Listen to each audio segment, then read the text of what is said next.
I cried for 2 days straight when Afghanistan fell to the Taliban. There were 2 times I have been through hell. The first time was when my father passed away, and the second was August 15, 2021. I remember calling my friend in Kabul to ask when the reinforcements were arriving. He said, "No, that's it. Everyone is getting out."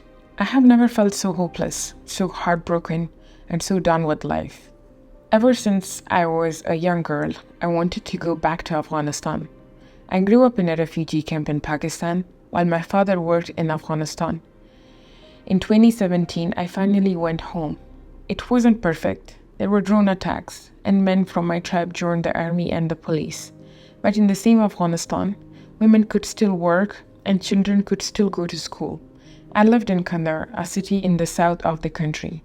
I studied political science. I went to cafes and had ash, an Afghan soup, with my friends. We went for long drives. There was a sense of freedom and existence. I found it learned to expand educational opportunities in the country. I went to office every day.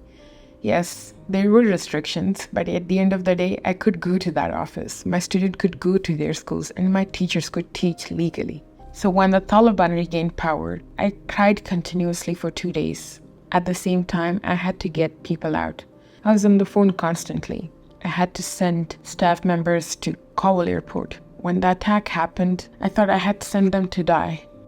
Half an hour later, I got the news that they were alive, and I have never been more grateful for anyone's lives than theirs.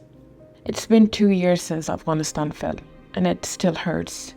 I want to run away from this month, and I still haven't recovered from the trauma of letting go of Afghanistan. It hurts me in a way that I cannot put my hand on. The Afghanistan that I dreamed of belonging to, I don't know it anymore. I live in exile in the US. I just started my master's degree at Harvard.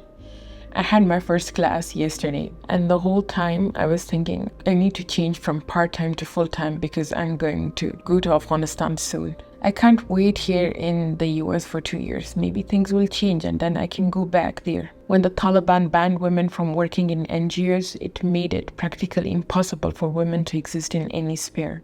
For 2 weeks, we had to shut down everything. All learning was stopped. I thought it was the end.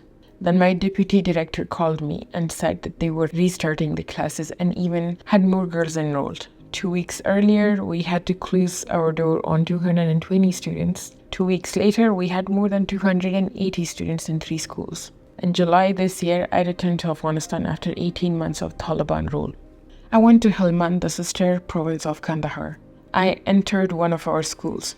All of the students and all of the teachers knew me. Even though we had never met, no introductions were needed and there were no pleasantries. We all knew the importance of the work we were doing. One moment I will always cherish is when a girl raised her hand and said, "I am in grade 7 now, but I'm going to need support until grade 12. Are you going to stay here until grade 12?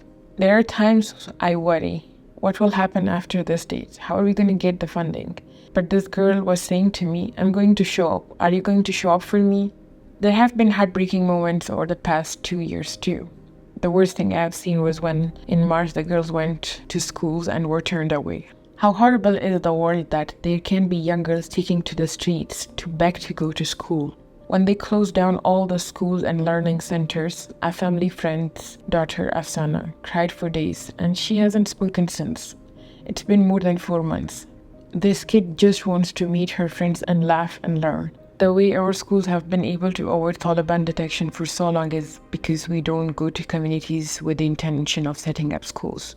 They reach out to us and ask for help. One of the first things we do is ask the elders if they're willing and supportive of their daughters to attend or teach in this space.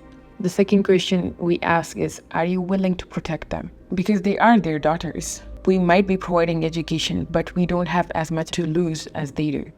They give us spaces. They introduce the women as teachers. They drop their daughters at schools. We provide laptops, salaries for the teachers, electricity, software, and anything that they might need. But they protect their daughters. They protect their teachers. They protect the spaces. What keeps me going is that we have already been through this. This is not the first time we have been here. The one thing that people know about Afghans is that we are a country of rebels. will keep rebelling against the Taliban and anyone who enforces their outdated mentality again and again and again until they lose power, which they will. It's been 2 years since the Taliban took Afghanistan, waging a war on Afghan women, but we cannot afford to become complacent. Call your political representatives and ask them, what have you done about the current education ban for women and girls in Afghanistan? Speak out against the ban and keep sharing and support the work of activists who are working in this harsh reality.